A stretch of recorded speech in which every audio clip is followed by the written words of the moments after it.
Boa noite a todos. Que a paz do nosso Senhor Jesus Cristo se faça presente em todos os corações. Nós vamos dar início nesse instante, o trabalho da noite, da quarta-feira, que aparece, depois dos passes, com um agradecimento ao nosso irmão Luiz Cláudio, que ele é Irmã Sheila de Londrina, e nós estamos dando uma boa-vinda para ele, que ele traga para nós um ensinamento, que ele tenha uma mensagem para os nossos momentos que tanto nós estamos precisando, Então, nossa gratidão a ele por ele ter aceito o convite, nosso agradecimento por ele ter saído de lá da cidade dele para vir trazer a luz do esclarecimento de Jesus até nós. Então, neste momento, nós vamos elevar o nosso pensamento a Deus, a Jesus, nosso Mestre divino, nosso Mestre por excelência, rogando o amor, a misericórdia do Pai, a misericórdia de Jesus, que nós sejamos envolvidos todos por esse ambiente de amor, de paz que reina nesta casa, e que os mentores amigos estejam a nos envolver para que nós possamos ter o discernimento de entendermos e de trazermos para dentro do nosso coração, da nossa alma, a mensagem que nosso irmão Pai preparou para nos trazer hoje. Amado Mestre Jesus, que tanto nos amou e que tanto nos chama, que há mais de 2000 anos ele disse: vinde a mim todos vós que estáis cansados, e eu os aliviarei. E nós ainda estamos aqui a caminhar às vezes perdido pelos caminhos. Que neste momento de comunhão com os mentores amigos nós possamos acordar mais um pouquinho e procurar a companhia do Divino Pastor, que nunca esquece das suas ovelhas, que conhece cada ovelha pelo nome. Seja conosco, Jesus, hoje e sempre, que a tua paz permaneça em nossos corações. Que assim seja. Boa noite a todos. Hoje o tema da nossa reflexão da noite, a missão de Allan Kardec, justamente para a gente, como propósito, para que a gente tenha ideia de como foi criada ou organizada a doutrina espírita, essa doutrina que tanto nos esclarece, nos orienta, nos fortalece nos momentos de dificuldade, já que nos permite entender o motivo pelo qual estamos aqui, o motivo das nossas aflições, que nos fazem entender que tem um objetivo, foram causadas por nossas próprias atitudes e não tem o objetivo de nos castigar, nos punir, ao contrário, de nos dar a oportunidade de libertarmos a nossa consciência e assim progredirmos. Quando recebemos uma oportunidade de uma nova existência, temos, junto com isso, a oportunidade de desenvolvermos a nossa inteligência, já que vamos ter novos aprendizados, mas também, junto com isso, a oportunidade de desenvolvermos o nosso campo moral, nossa parte moral, através dos ensinos de Jesus, através da prática do bem, do perdão e da caridade, que, de uma forma geral, envolvem tudo isso. Então, quando a gente olha a doutrina espírita, as obras, o Pentateuco, as demais obras que compõem as obras de Allan Kardec, a gente não tem uma ideia do tamanho desse trabalho, do desafio que foi para Allan Kardec, todo esse trabalho desenvolvido. E, coincidentemente, nós estamos agora próximos de lembrarmos a data do seu falecimento, agora no dia 31. ainda 1 de maio de 1869, né, Allan Kardec desencarnou. Nós vamos ver também o motivo pelo qual desencarnou nesse período, né, dentro desse processo. E quando a gente fala da doutrina espírita, a gente lembra que volta de 1850, né, nesse período aí, começaram a surgir em diversas partes do nosso planeta os fenômenos, né, mediúnicos, os efeitos que as pessoas, né, não entendiam por que aconteciam. Nós temos os mais conhecidos, as irmãs Fox, em 1846, quando a família Fox mudou para uma casa, e era interessante que era uma casa que as pessoas mudavam para lá, mas ficavam por muito pouco tempo, em função de todos os efeitos que aconteciam naquela casa. Dos mais diversos, pancadas, coisas estranhas aconteciam. Então a família Fox mudou-se para lá e, não diferente, também presenciaram esses efeitos. E as irmãs Fox, então, tiveram curiosidade em pesquisar o motivo pelo qual isso acontecia. E através da codificação de pancadas, elas conseguiram descobrir que tratava-se de um espírito de um mascate que viveu um tempo antes, que morava naquela residência e tinha desencarnado, e o espírito ainda estava preso. A gente vai um pouco além também, mais ou menos no período, mas um pouquinho além, na França, né, os efeitos das mesas girantes. Então era comum nos salões de Paris, nas demais cidades, as pessoas reuniam-se e presenciavam ali as mesas se movimentando, dando pancadas, e ali era um motivo de curiosidade e de diversão também, já que não se sabia quando, de onde surgiam, né, aqueles movimentos. Foi então que Allan Kardec ele conheceu um amigo, né? Na verdade, reencontrou um amigo que falou a respeito desses efeitos e que relatou, né, que tratava-se, né, na opinião dele, tratava-se de efeitos da eletricidade ou do magnetismo.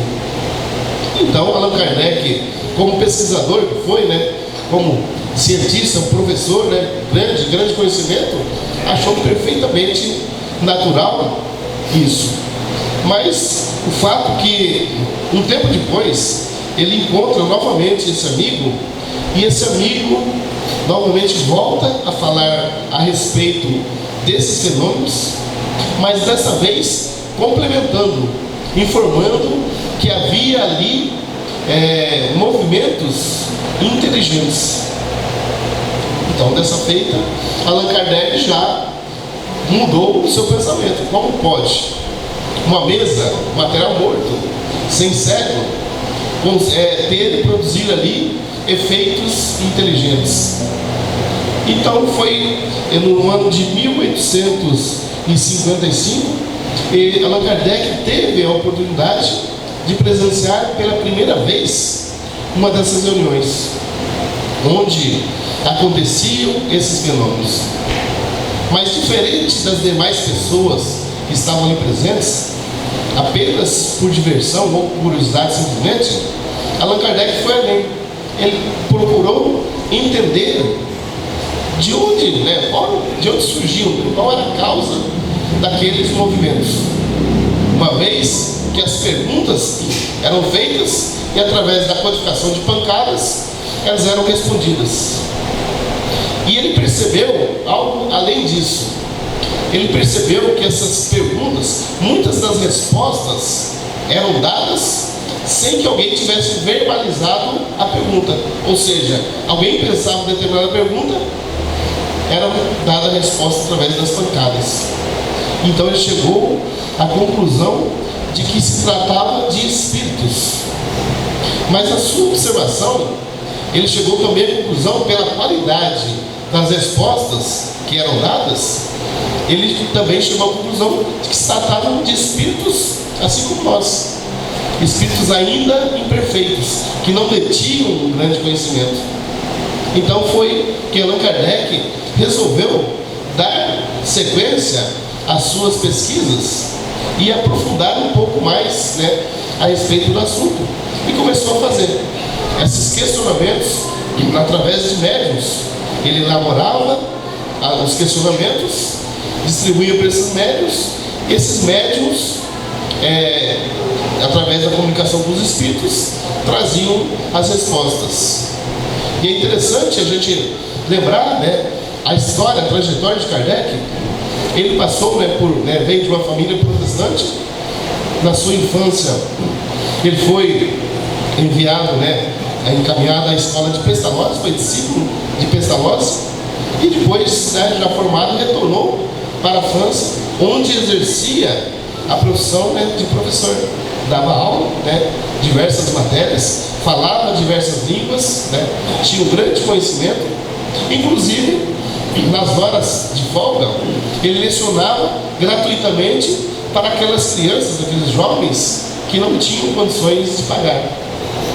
E ele continuou, né, graças a isso também, ele começou a utilizar determinada metodologia, justamente para que pudéssemos ter a confiabilidade das informações contidas na obra.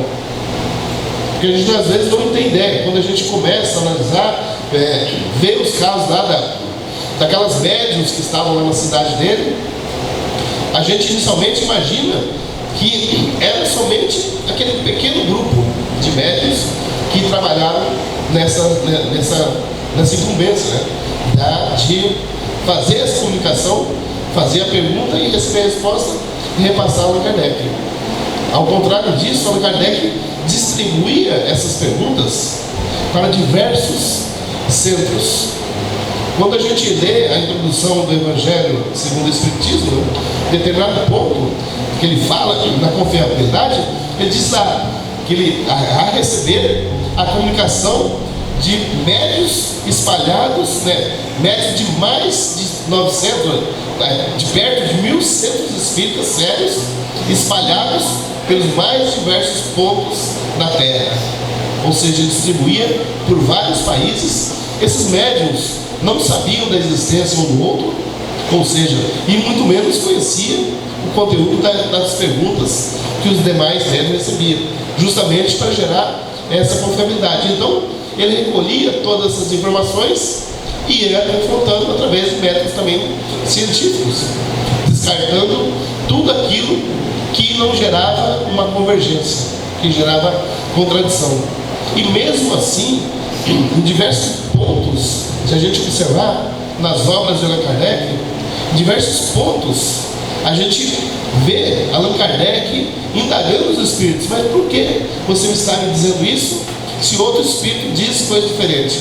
E os espíritos respondiam, porque nem todos os espíritos possuem o mesmo conhecimento, o mesmo grau de adiantamento. Então ele foi fazendo esse trabalho, né, de seleção desse conteúdo. Lá na mesma introdução do Evangelho, ele também fala disso, da metodologia que ele utilizou para compor as obras, principalmente na introdução da metodologia que ele utilizou para compor os capítulos do Evangelho. Porque a gente vê lá diversos capítulos, a gente não tem uma ideia, mas eles foram criados com uma lógica e numa sequência dentro dessa lógica. E ele fala que ele tirou tudo aquilo que gerava contradição, os milagres, as predições, né? Todas essas questões, as crenças, ele tirou todos os assuntos e colocou ali apenas aqueles assuntos que podiam transitar livremente em todas as religiões, podiam ser discutidos sem nenhuma controvérsia. Então o Evangelho, na verdade, é um resumo de partes do Novo Testamento, onde ele traz ali, e através do auxílio dos Espíritos, ele aprofunda na explicação do entendimento. Então ele começou a fazer essa pesquisa, mas para ele tinha ali que ele faria uma pesquisa pessoal, apenas para fim de conhecimento pessoal. Mas ele começou a perceber que durante as comunicações, alguns espíritos começaram a alertá-lo da missão que lhe competia, a missão que lhe cabia. sobre a missão que a ele foi incumbida. Foi então que no dia 22 de junho de 1856, através da médium senhora Aline, ele teve a oportunidade de fazer uma comunicação com o Espírito de Verdade. O Espírito de Verdade é o Espírito que coordenou toda a construção das informações da doutrina espírita. E quando a gente vê em determinados textos das obras, a gente chega, pelo teor do texto, a gente chega à conclusão, né, de que o Espírito de Verdade tratava-se de Jesus, pela forma que ele se comunica pelo teor, pela forma de falar, né, justamente da época em que viveu Jesus. Mas enfim, ele teve essa comunicação, essa oportunidade de comunicação com o Espírito de Verdade. Então ele diz assim em si, né, perguntando, diz: bom Espírito, eu desejaria saber o que pensas da missão que alguns Espíritos me assinalaram. Diz-me se é uma prova para o meu amor próprio. Tenho, como sabes, o maior desejo de contribuir para a propagação da verdade, mas o papel de simples trabalhador a missionário-chefe, a distância é muito grande e não percebo o que possa justificar em mim tal graça, de preferência de tantos outros que possuem qualidades que não dispõem. Então ali a gente já percebe, né, nessa pergunta, a humildade de Allan Kardec, que ele deixa claro em todo momento, né, em toda a sua obra, ele deixa claro que o trabalho não é dele, que o trabalho é da equipe espiritual. Ele apenas fez o processo de organização numa sequência lógica para que pudesse nos auxiliar, né, no estudo, no aprendizado e na compreensão. Então ali já começa a ficar claro ali a humildade de Allan Kardec. Mas por que eu? Se tem tantas outras pessoas mais competentes que eu, porque eu, o responsável por essa missão. E o Espírito de Verdade responde, diz assim: confirmo o que foi dito, mas recomendo-te muita discrição. Não se esqueças que pode triunfar como podes falir. Nesse último caso, outro te substituiria, porque os desígnios de Deus não se assentam na cabeça de um só homem. Então ele falou, né, realmente foi atribuída a você a missão desse trabalho, mas cuidado, você pode ter sucesso, como realmente teve, mas pode falir. Se você falir, não conseguir levar adiante, arrumaremos, né, teremos outra pessoa para substituir, porque não é o trabalho de Allan Kardec. Da mesma forma, ele fez com os médiuns. A gente fica imaginando, imagina se Allan Kardec tivesse pegado ali um grupo de médiuns, por exemplo, uma mesa mediúnica, e designasse a eles a responsabilidade toda de captar as informações de toda a obra. A gente vê, analisando hoje, né, já, né, mais com todo esse conhecimento, o quanto a gente falha. Às vezes, quando é atribuído alguma coisinha diferente das outras, a gente já começa a se achar superior aos demais. Às vezes uma coisa insignificante que nem estamos fazendo com a competência devida. Imagine se tivesse atribuído apenas um médium, com certeza teria falhado. Foi por isso também que Allan Kardec usou dessa metodologia, porque, e assim mesmo a gente vê relatos, quem assistiu o filme de Allan Kardec pode perceber que houve, né, discussões, algumas médias estavam querendo, né, atribuir a elas, né, o merecimento de determinadas coisas, quando na verdade não, né? Somos apenas instrumentos, e ainda instrumentos muito imperfeitos. E em várias partes, principalmente no livro dos Espíritos, os Espíritos dizem, por quê, né? Determinado médico não tem competência. Eles dizem, porque não tem. Precisa ter, não tem outro melhor. Se tivesse outro melhor, não seria, né? Então, somos espíritos ainda imperfeitos, não somos o ideal, mas é o que os espíritos têm no momento encarnado, então eles se utilizam disso. Então, fez esse alerta ao Allan Kardec, que com certeza ele seguiu, né, com muito critério essa questão.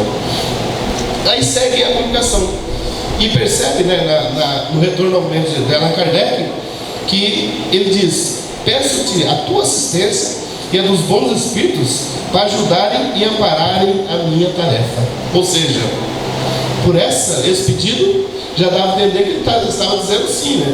Eu aceito a missão.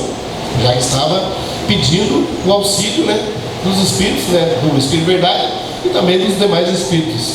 E olha o que o Espírito de Verdade diz: a nossa assistência não faltará, mas será inútil se de teu lado não fizerdes o que for necessário. Ou seja, nós estaremos do lado, do seu lado, para te auxiliar, para te orientar, mas o trabalho é seu. Essa informação nós precisamos trazer para o momento presente, para a nossa realidade do dia a dia. Quantas vezes, nos momentos de dificuldades, a gente às vezes está tão para baixo, né? Tão com energia negativa, as vibrações tão para baixo, que a gente se acha sozinho, achando que todos nos abandonaram, desencarnados, inclusive achando que Deus nos abandonou. Quando na verdade, todos nós, como está também nas obras de Allan Kardec, todos nós temos um espírito protetor, anjo guardião, mas como queremos chamá-lo, mas o espírito de uma evolução. Em segundo o livro dos Espíritos, quando Allan Kardec pergunta quem são os nossos anjos guardiões, e a resposta são os espíritos que se encontram no mais alto grau de evolução. Ou seja, nós temos à nossa disposição, para nos auxiliar na nossa caminhada, espíritos do mais alto grau de evolução. Mas tem um detalhe: ele não faz por nós. Quem deve fazer somos nós. Então, nos momentos de dificuldade, a gente acha que está sozinho, mas a gente está tão para baixo que ele está ali do nosso lado, estendendo a mão, e sequer conseguimos perceber a sua presença e continuamos ali. Quando pedimos auxílio das nossas orações, das nossas preces, normalmente o que a gente quer? Que seja, se a gente tem um problema, uma dificuldade, um problema de saúde, por exemplo, a gente pede a cura, de preferência o mais rápido possível, e ainda mais, que a gente não precisa fazer nada. A gente está com um problema financeiro, a gente espera que do dia para a noite, né, chegue alguém lá com dinheiro e fala: você que está precisando está aqui. Então, é sempre, né, normalmente a gente busca sempre um meio mais fácil, até baseado, né, nos milagres que Jesus fazia. A gente acha, né, que alguém vai vir fazer um milagre para nós, quando na verdade não. E não é função dos Espíritos fazer isso. A função dos Espíritos é nos orientar, porque nós precisamos, por nós mesmos, fazer a nossa parte. Imagine nós, pais, mães, avós, que pegarmos os nossos filhos na primeira idade, desde os primeiros anos, e fizermos tudo por ele, colocarmos sobre a nossa guarda ali e não deixarmos eles passar nenhuma dificuldade, nenhuma responsabilidade, ter tudo o que precisam. O que vão se tornar quando se tornarem adultos? Vão se tornar adultos totalmente dependentes dos pais. E quando os pais faltarem, como será essa pessoa sem esse auxílio? Então, da mesma forma, os Espíritos querem que através da nossa própria experiência a gente aprenda a avançar e vencer as nossas dificuldades. Porque quando fazemos isso, nós avançamos mais um passo na nossa evolução e mais libertamos a nossa consciência. Porque normalmente essas dificuldades são frutos de erros que cometemos no passado.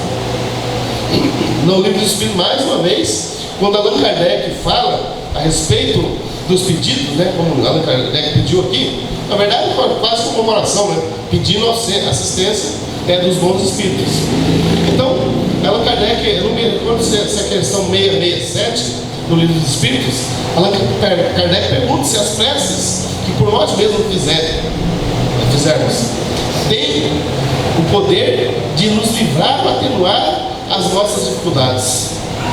A gente faz uma prece, normalmente a gente faz a prece pedindo, ao contrário de quando Allan Kardec também no livro dos Espíritos pergunta qual o caráter geral da prece, por que devemos fazer a prece? E os Espíritos respondem que é uma forma de conversar por Deus, que há três formas que podemos fazer, né? Três coisas que podemos fazer através da prece: pedir, louvar e agradecer.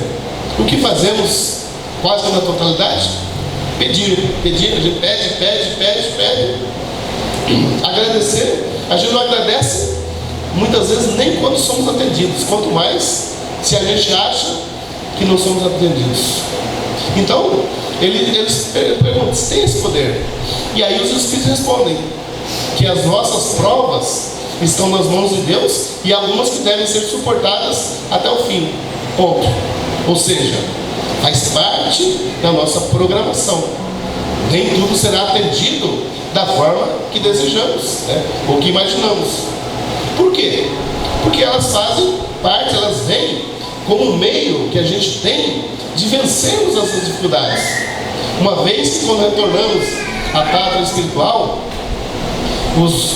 quem vai dar esse veredito sobre a nossa sequência, ao contrário do que a gente traz na questão, na cultura religiosa, né? A gente fala: Deus castiga, Deus pune. Na verdade, Deus não castiga, Deus não pune, Deus sequer julga. Deus apenas faz, dentro da sua justiça, que as suas leis sejam cumpridas. E o cumprimento da lei, nada mais justo que a gente mesmo pague pelos nossos erros. Então, por isso que a consciência é que julga. A consciência é que dá o veredito final e a consciência é que pune. E o que acontece? A nossa consciência nos cobra e nós anseiamos por uma nova oportunidade para que a gente possa passar por essas dificuldades e, através disso, quitar esses débitos passados e, consequentemente, libertar a nossa consciência. Por isso que ele fala: estão nas mãos de Deus e algumas que devem ser suportadas até o fim. Por quê? Foi um pedido nosso por nossa própria necessidade. Seria equivalente, por exemplo, a gente está num problema de saúde, procura um médico, ele receita o tratamento, a gente inicia o tratamento que é necessário, ele fala: ó, precisa desse tratamento, é um tratamento talvez de longa duração e doloroso, mas é a única forma que você tem de se curar. Sem isso, você não vai conseguir sobreviver. E a gente começa o tratamento e começa a sentir as dores. E a gente volta: mas doutor, está muito dolorido, eu não estou suportando. Se ele for lá: então tá bom, você está dolorido, eu vou tirar esse tratamento, vou interromper para tirar a sua dor. O que vai acontecer? Nós vamos interromper o tratamento e vamos, consequentemente, não nos curarmos da forma que deseja. Então, o que ele faz? Mesmo sabendo das nossas dores, do nosso sofrimento, ele mantém: não precisa ser dessa forma. Se nós agimos assim, espíritos imperfeitos, Deus não seria diferente. Então, por isso que estão nas mãos de Deus, precisam ser suportados até o fim, justamente por esse objetivo. Mas ele segue a resposta nos dando, explicando para que serve a prece, por que devemos fazer prece e qual é o teor da prece. Porque ele segue dizendo assim que as preces trazem para junto de nós os bons espíritos. E ele complementa: dando-nos estes as forças de suportá-las corajosamente, menos rude elas nos parecerão. Então, o que devemos pedir na prece? Não simplesmente a cura, simplesmente nos livrar do problema, mas principalmente, prioritariamente, as forças. Porque algumas coisas que pedimos e somos atendidos, e algumas coisas que não somos atendidos por esse motivo, que elas fazem parte da nossa trajetória, são necessárias pelo nosso próprio bem, para a nossa evolução, para a nossa própria felicidade. Então, foi por isso que o Espírito de Verdade fez esse alerta a Allan Kardec. E aí, quando ele fala das dificuldades, Allan Kardec questiona: mas que causas poderiam determinar o meu malogro, o meu fracasso, né? Seria insuficiência de minha capacidade? O Espírito de Verdade responde: não, mas a missão dos reformadores é prenha de escolhas e perigos. Então diz: não é por falta de capacidade sua, mas a missão dos reformadores. E é interessante essas duas palavras: a missão dos reformadores. Ou seja, Allan Kardec não foi um criador, Allan Kardec foi um reformador. Ou seja, ele pegou o conhecimento, já vinha Moisés, Sócrates, Platão, Jesus, e veio complementar. Ele não veio mudar nada, ele veio apenas ampliar através do conhecimento que os Espíritos nos deram, para a gente tenha uma nova visão daquilo que Jesus quis dizer, das suas parábolas, dos seus ensinamentos. Então, é um reformador, está melhorando, reformando algo, que estava no momento certo. E então ele diz: essas pessoas, é cheio de perigos, assim como é com a gente, nós na nossa trajetória da presente existência, também é dessa forma. Não é diferente. A gente acha que quando começamos a buscar o caminho do bem, começamos a buscar sermos melhor para os outros, começamos a lutar internamente para que a gente possa perdoar, né, as mágoas que a gente tem contra outras pessoas. Quando a gente começa a trabalhar, fazer um trabalho voluntário, seja numa casa espírita, seja numa assistencial, um hospital, um trabalho de rua, um trabalho gratuitamente, na qual a gente dedica um tempo da nossa semana, a gente acha que por isso nós ficaremos livres de todas as dificuldades, quando na verdade não. E algumas vezes até acontece o inverso. Quando começamos a trabalhar no caminho do bem, as coisas não melhoram. No primeiro momento, as coisas pioram. E por que pioram? Porque justamente nós estamos saindo de um grau de sintonia, estamos subindo para esse novo grau. O que acontece com aqueles espíritos que convivem conosco? Ali convivem espíritos que estão por vingança do que fizemos para ele no passado, estão espíritos que estão ali por sintonia das nossas ações. Quando a gente tenta sair, eles procuram mostrar que esse novo caminho não dá certo. Quando a gente recua, as coisas estabilizam. Ou seja, quando eu comecei a fazer o bem, piorou. Então eu vou ficar do jeito que estava aqui, estava tranquilo, não tinha esse problema. Então, na verdade não, é justamente para tentar atrapalhar. Imaginamos, trazendo para a nossa realidade do dia a dia, imagina uma pessoa que tem uma vida aí das festanças, das noitadas, das baladas, não quer saber de nada de religião, de prática do bem. Quando ela tenta sair, o que acontece com os amigos ali do grupo?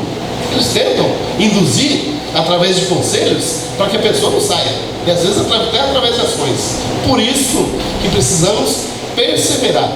Se as dificuldades vêm, elas vêm porque elas fazem parte, mas também a tendência, quando insistimos nessa prática, que elas vão se amenizando. Elas vão se amenizando por quê? Porque a gente vai ganhando as forças necessárias para enfrentar essas dificuldades cada vez mais. Então, quando temos dificuldade, o que devemos pedir aos Espíritos? Forças. Me dê forças. Me dê a coragem necessária para enfrentar essa dificuldade. Me dê a inteligência para que eu possa fazer as melhores escolhas e assim superar as dificuldades. A gente acha que Deus não nos atende. Muitas vezes, dependendo da situação, até nos revoltamos e complicamos ainda mais a situação. O que acontece com uma dificuldade não vencida? Por exemplo, a gente vem em determinado momento da nossa vida, a gente vai precisar passar por um promoção, vai contrair determinada doença, e após um período de tratamento, de sofrimento, de tentativa, a gente vai desencarnar em função dessa doença. Nós temos duas escolhas: aceitar de forma resignada e lutar até os últimos segundos da nossa vida pela cura, buscando todos os meios de tratamento, o tratamento da medicina, o tratamento espiritual, e vale lembrar que precisam caminhar em paralelo. O tratamento espiritual não substitui o tratamento da medicina. Estamos tratando de coisas distintas, do corpo e do espírito. O ideal sejam os dois em paralelo. É até o momento final. Mas eu não consegui a cura. Fracassei? Não. Se eu encarei de forma positiva, encarei com fé, com confiança e sem revolta, significa que eu venci a etapa, que eu superei essa etapa. E quando eu faço isso sem revolta, eu enfrento a dificuldade e ela vai me parecer menor. E realmente é, porque a nossa revolta, a nossa luta contra, nos faz sofrer ainda mais. Eu sempre falo isso. Eu me recordo no período de infância, quando às vezes a gente era pego de surpresa com as vacinas, e eu tinha um medo terrível de agulhada. E quando via, os professores e a diretora falavam: formar fila para tomar a vacina. E eu já entrava em desespero, e não tinha como fugir, né? O colégio, a escola trancada. O que eu fazia? Ia lá para o final da fila. E aí, aqueles mais corajosos iam para o início, né? O primeiro é o menos sofre, né? Já vai lá, toma agulhada e sai. E eu ficava lá, meu Deus, está chegando. E tinha aqueles saíram fazendo careta ainda, né? Aí a gente sofria, e a gente ia sofrendo um período muito maior. Por quê? Assim é com as nossas dificuldades. Quem já não teve uma dificuldade, um problema, que a gente relutou, fugiu, às vezes dias, semanas, anos, toda vez que a gente lembra desse problema, vem aquele escalafrio, dá aquele tremor, o que vai acontecer? E a gente vai sofrendo, chega um momento que não tem como fugir, tem que enfrentar o problema. E a gente enfrenta, e a gente fala, mas por que eu fugi tanto? Se foi tão simples de resolver. Então, quando a gente tem esse pensamento, a prece tem esse poder de atrair para perto de nós. Por quê? Porque quando oramos, elevamos nosso pensamento, nos aproximamos dos Espíritos e eles têm condições de nos ajudar. Quando a gente tem essa consciência que depende de nós, nós vamos buscar e ir adiante. Então vencemos. Quando não vencemos, o que acontece? Dentro da lei divina, Deus é amor, um Pai amoroso, né? Bom, justo, e nos dará quantas oportunidades forem necessárias. Ou seja, se eu não venci essa dificuldade, eu terei uma nova existência para enfrentar essa dificuldade, mas consequentemente novo processo de sofrimento que seria desnecessário se eu tivesse essa consciência, enfrentasse e superasse. Então, quantas vezes nós já não fizemos isso, seja nessa existência, seja em existências anteriores, e a doutrina espírita está ali nos mostrando. Os espíritos estão ali, depende de você fazer a sua parte. A nossa parte nós faremos, de te dar as forças, né? Te fortalecer, te acompanhar, te auxiliar. Agora, a caminhada é sua. Seguindo, ele diz aqui, seguindo, ele falou que é cheio de prêmio, de escolhas e perigos, né?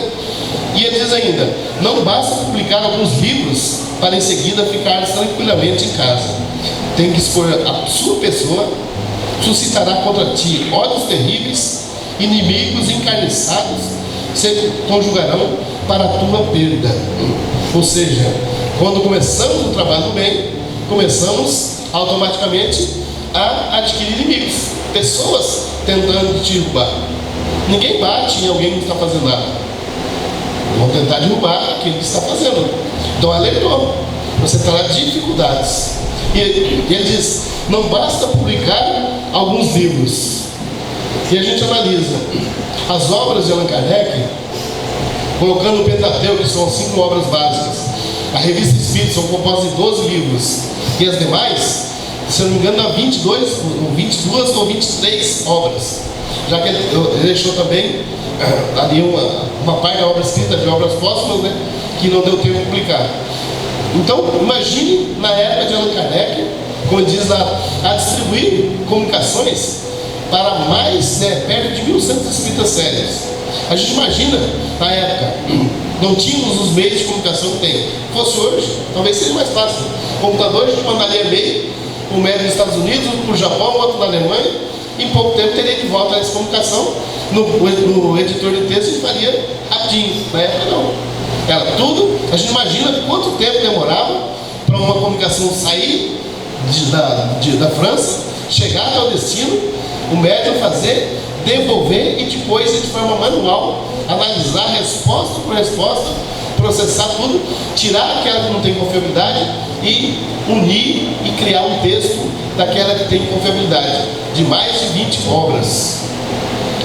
Junto com isso, ele não colocou os textos de forma aleatória, todos eles numa sequência. E ele explica também na introdução por que muitas vezes a gente lê a obra, ou parte das obras, a gente lê o livro dos Espíritos, depois vai no livro dos Médiuns, tem uma informação semelhante, vai em determinada revista espírita, tem uma informação semelhante.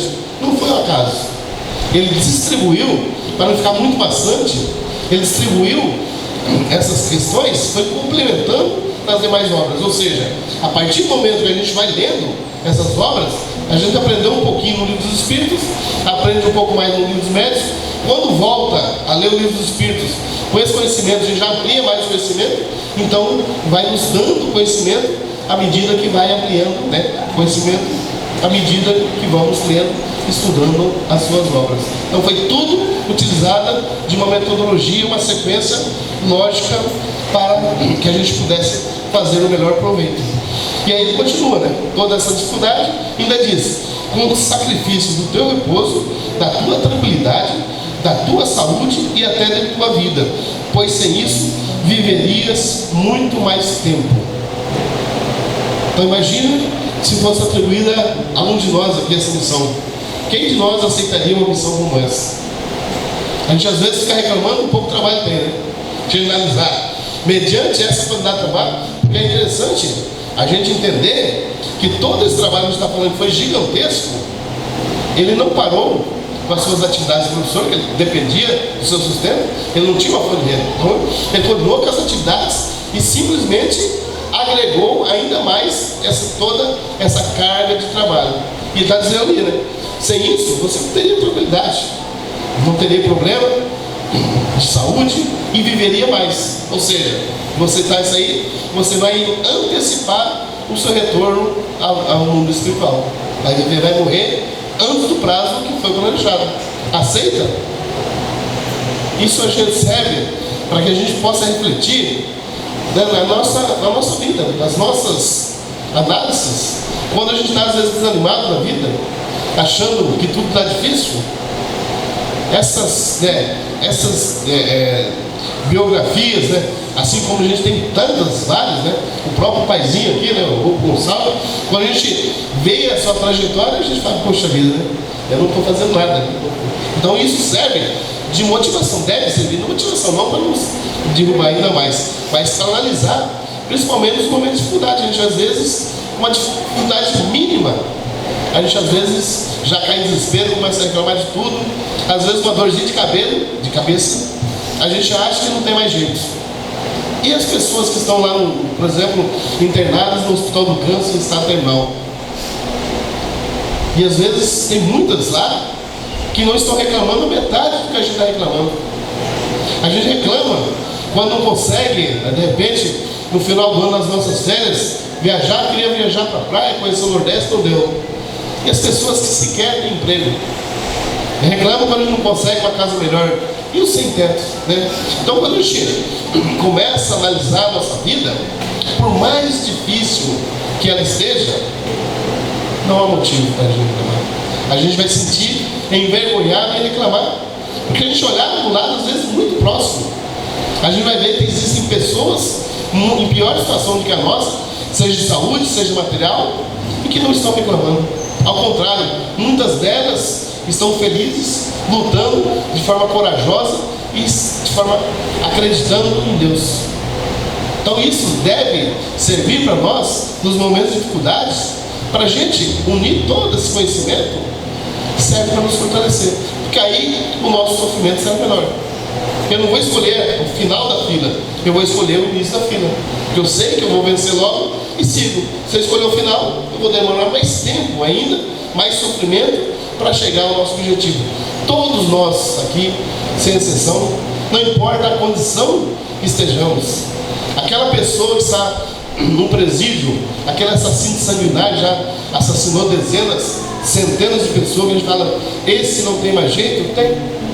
Ele um dia também chegará à condição de espírito da mais alta evolução, embora tenha uma caminhada maior do que muitos de nós, mas nós também temos, e nós todos, sem exceção, chegaremos a essa condição. Quando? Depende de cada um de nós, depende da estrada que traçarmos. A gente às vezes procura atalhos para desviar, para chegar mais rápido, e a gente vê que o atalho não tem aquela saída. A gente tem que voltar e pegar novamente a estrada quando nos desviamos. Não tem facilidade, embora muitas vezes a gente tente comprar Deus fazendo caridade, comprar Deus depositando dízimo, no caso dos nossos irmãos das religiões, nós também depositando, fazendo doações. A gente, algumas vezes, a gente não faz uma doação com o intuito de ajudar e favorecer alguma pessoa. A gente faz a doação pensando na caridade, lá no famoso bônus horas que André Luiz menciona lá na obra Nosso Lar. Quando a gente observa, por exemplo, eu fico observando, às vezes, em Londrina, infelizmente, há uma quantidade muito grande de moradores de rua, que às vezes nos abordam nos semáforos, nos abordam na saída das casas espíritas, nos mais variados locais, né? E a gente percebe, às vezes, as pessoas em nós, né? Às vezes fazemos isso, colocamos uma moedinha ali no bolso, rapidamente. Por que a gente faz isso? Claro, não estamos generalizando, há casos e casos, mas parte de nós fazemos isso não com o intuito de ajudar, porque às vezes a colaboração não é auxílio. A colaboração financeira, dependente de quem seja, se a gente der, por exemplo, algum dinheiro na mão de um viciado, o que ele vai fazer? Ele vai usar em droga. Então, de repente, nem sempre é contribuição. Até eu me recordo, certa feita, vendo na rede social, aquelas pessoas que têm canais dos experimentos sociais, que às vezes ajudam os necessitados e tal, e um rapaz encontrou um senhor já, né, uma certa idade, com garrafinha de cachaça na mão, né, já em estado de alcoolismo, e ele falou pro rapaz: se eu te der 100 reais, você joga essa pinga fora? Eu jogo. Então joga. Ele jogou tudo, então, sacou? Deu a garrafinha vazia e deu 100 reais pro rapaz. E ele perguntou: vai fazer o que com esse dinheiro? Ele falou: vou comprar mais pinga. Simples, né? Você trocar uma pinga já está acabando. Então, mas por que a gente faz isso? Para se livrar rapidamente. Se a gente observa nos semáforos, às vezes as pessoas pedindo, a gente observa pessoas fecham o vidro, pessoas falam coisas, às vezes são mal educados, falam, xingam, vai trabalhar alguma coisa, e a gente fica analisando. Mas por quê? Nós temos o direito de contribuir ou não contribuir. Mesmo tendo, nós temos o direito. Então, de repente eu ver que esse dinheiro vai fazer um bom proveito, eu não vou arrumar qualquer outra desculpa, eu não vou contribuir com dinheiro. Mas nem por isso precisamos tratar mal. Porque às vezes tudo que a pessoa quer que a gente atenda. Infelizmente dessa vez eu não vou poder ajudar. E a pessoa se sente confortável, se sente atendida, né? Se sente que nós demos atenção. Porque Allan Kardec também, quando fala nas obras das esmolas, né? Ele fala: imagine uma pessoa que está ali condenada a pedir esmola. Imagine nós tivéssemos que sair agora para nosso, dependendo da nossa janta, sair na rua pedindo dinheiro aqui, pedindo dinheiro, nós não temos uma moedinha. Tem alguns, é claro, que não, que pedem, dizendo que por um fim e é para outro, mas tem muitos que às vezes estão em situação difícil. E tem mais ainda, tem muitas pessoas que estão em casa sofrendo com fome e não têm coragem de pedir. Então, Allan Kardec, os Espíritos, através do livro dos Espíritos, responde: nós precisamos, se queremos fazer caridade, a caridade material, identificar essas pessoas que às vezes estão muito próximas. Às vezes são integrantes da nossa família que a gente acha que não está precisando, está precisando. Essas verdadeiramente precisam. Porque se a gente também auxiliar pessoas que não precisam, nós estamos fazendo o inverso. Nós estamos dizendo: você não precisa trabalhar, você só ficar aqui que eu vou te auxiliar. Então, dentro desse processo, Allan Kardec foi alertado e realmente, com todo o trabalho que ele fez, com todo esse trabalho da composição das obras, ele fazia viagens, sofreu diversas vezes perseguições, teve que mudar de nome justamente o codinome para que não interferisse na sua figura, já era conhecida como professor, e em função disso ele faleceu no dia 31, justamente por um problema de saúde, na qual os médicos alertavam que ele precisava de pouco atividade física e repouso intelectual. A gente imagina como seria possível para ele ter que trabalhar para o seu sustento. Paralelo a isso, todo o trabalho da doutrina espírita, que exige um grande conhecimento, né, esforço intelectual. E ele aceitou essa missão e cumpriu, né, de forma muito boa, né, de forma muito competente, todo esse processo. Nós temos aí as obras básicas que tanto servem. Quantas vezes, né, depois que conhecemos a doutrina espírita, quanto ela tem nos ajudado, principalmente nos momentos de dificuldade, quando começamos a compreender por que acontece. Não é acaso, eu não estou sofrendo acaso, eu não estou sendo injustiçado. Nada é por injustiça. Tudo é fruto de uma escolha ou de um pedido. Que nem todas as dificuldades que temos são por culpa nossa. Sim, por coisas erradas que fizemos. O espírito, muitas vezes, dependendo do caso, ele pede para reencarnar em determinadas situações, não tinha necessidade, mas vem de repente para ajudar o espírito da família que está em necessidade. O próprio Jesus é o maior exemplo disso. Jesus esteve aqui, né, quando reencarnou, já era, segundo Chico Xavier, né, as obras de Chico, já era um espírito da mais alta evolução. Quando fala lá da reunião da pleia dos espíritos que se reuniram para tratar da criação do nosso planeta, a criação, lá na fase inicial, Jesus estava presente como espírito da mais alta evolução, para a gente ter uma ideia de quem foi o Espírito Jesus.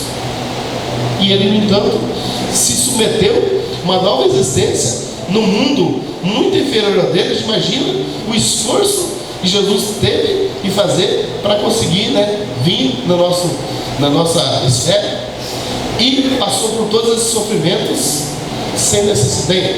Não era por ele, ele não tinha necessidade. O Espírito de Jesus já cumpriu todos os processos, ele não tem mais necessidade de trabalhar por ele. Ele veio com um único propósito, né? Como traz, né, na Bíblia, traz em todas as religiões, veio para nos salvar. Mas às vezes esse entendimento é um pouco equivocado. Onde está a salvação de Jesus? As pessoas acham que a salvação de Jesus está no perdão dos nossos pecados, dos nossos erros. Não é. A verdadeira salvação de Jesus é quando observamos os seus ensinamentos, os seus exemplos e procuramos seguir. Consequentemente, nos tornamos pessoas melhores, e aí sim está a salvação. Seguir os ensinamentos de um espírito da mais alta evolução. O espírito da mais alta evolução já encarnou no nosso planeta. Então essa carta, né, essa comunicação de Allan Kardec, ela nos traz muitas orientações, né? E a gente traz para nós a certeza de que podemos confiar plenamente nas obras de Allan Kardec, que não foi um acaso, foi com o aval dos espíritos e com o aval do espírito de verdade. Quantas coisas foram feitas para tentar interromper o crescimento da doutrina espírita? E os espíritos diziam: pode destruir livros, assim como aconteceu no ato de Barcelona, quando o bispo de Barcelona, um amigo em Barcelona, tinha pedido para que Allan Kardec enviasse algumas obras da doutrina espírita para que ele pudesse divulgar o espiritismo lá em Barcelona. E o bispo, quando percebeu, né, descobriu que estariam chegando essas obras, com a influência política que ele tinha, ele interceptou a carga e ordenou que essas obras fossem queimadas em praça pública. E Allan Kardec comenta, né? E graças a isso, a doutrina espírita cresceu ainda mais. Ele pode queimar as obras. A fonte, a nossa pendrive com as informações não está aqui, está no plano espiritual. E lá ninguém tem acesso. Pode queimar novas obras, que quantas forem, a informação vem novamente, porque a cópia original não está no nosso planeta, está no mundo espiritual. Então ele diz, graças a isso, o povo em Espanha vai saber da doutrina espírita. Por quê? Quando viu queimando essas obras, imagina, nós somos super curiosos, né? Tudo que não pode, tudo proibido, a gente quer saber. Imagina lá queimando, mas quem está queimando aqui? Tem naquele lá, né? Preciso arrumar um exemplo desse, para ver o que tem. E graças a isso, atiçou ainda mais a curiosidade das pessoas de saber. Mas que tal de doutrina espírita é essa? Que tem, que não pode ter, tem que ser queimado. A gente faz isso constantemente. Se falar não pode abrir aquela caixa, enquanto a gente não vai e abre a caixa, a gente não sossega, né? Mesmo às vezes não sendo recomendado. Então, essas e outras coisas foram acontecendo, e a doutrina espírita só foi crescendo, e está crescendo cada vez mais. E aliás, quando Allan Kardec pergunta aos espíritos se a doutrina espírita será a religião do futuro, os espíritos respondem: o futuro das religiões. E a gente já percebe isso acontecendo, porque assim como aconteceu com o cristianismo, com os ensinamentos de Jesus, no início perseguiam os cristãos, assassinavam, atiravam nas arenas, onde feras, leões ficavam presos aí por semanas famintos. e soltavam, e era na época um prazer, uma diversão para as pessoas assistirem ali, aquelas pessoas sendo devoradas.